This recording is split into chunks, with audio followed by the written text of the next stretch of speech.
Hey Sequoids, in today's Flipped video, we're going to be learning about the Articles of Confederation.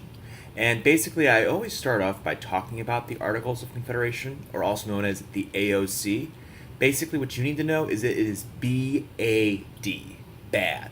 So, the AOC, say it with me, is B-A-D. Alright, here we go. So, the Articles of Confederation is actually the first form of government that the United States had, and it was a very loose plan. And Congress was set up with each state having only one vote. And power is divided amongst the states and the national government. And here's what the national government could do. They could declare war. They could make peace. They could sign treaties. They could borrow money. And they could set up a postal service. That's it. And anything that needed to be formally changed with the Articles of Confederation required all 13 states agreeing that the change could take place. This would be one of the many problems that would lead to the Articles of Confederation no longer existing. Some of the problems of why the AOC is so BAD is because Congress could not collect taxes. And taxes are used by the government to spend for whatever it needs. And if you can't collect them, that's going to make it kind of a big problem for funding issues. And another thing was each state functioned independently.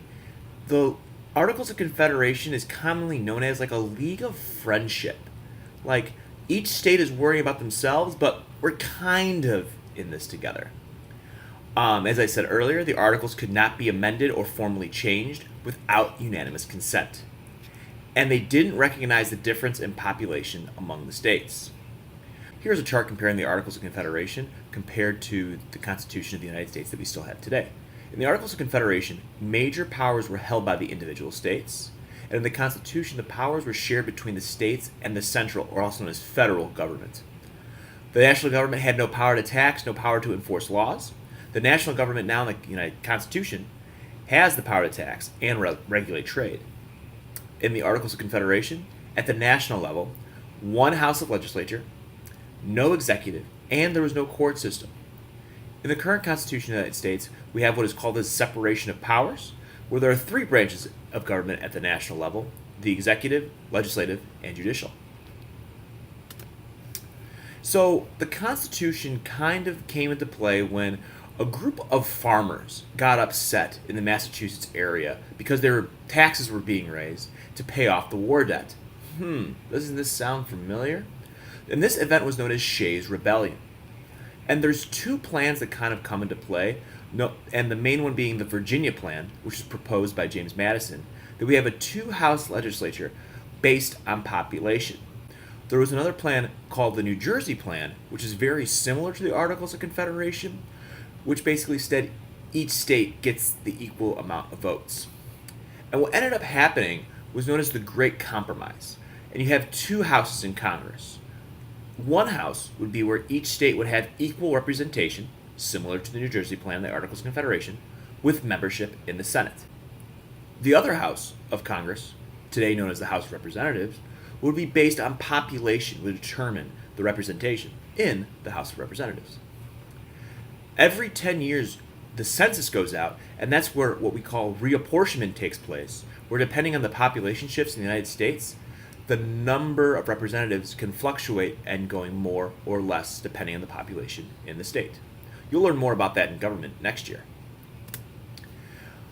Now, one of the challenges that came with the population component was we have a lot of African American slaves. And how are they going to be counted as citizens?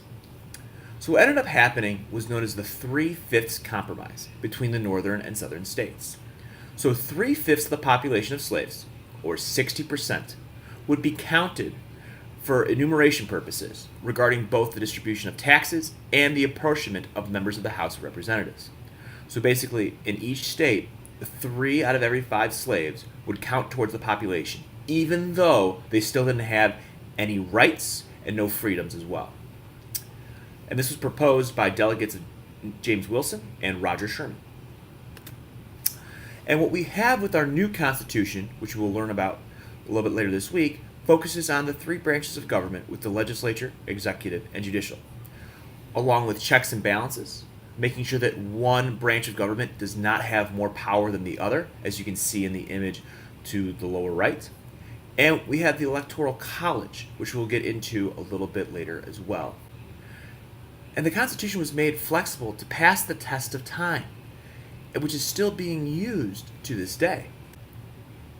And when it comes to ratifying the Constitution, ratification means to formally approve, is that it had to be approved by the people, and that 9 states out of the 13 had to ratify.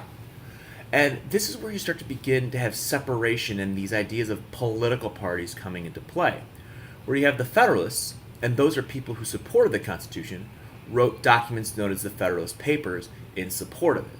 And you had the Anti-Federalists who opposed the Constitution. They were fearful of the government being too big and taking away the people's rights. They wanted the Bill of Rights, the first 10 amendments, to be placed into the Constitution.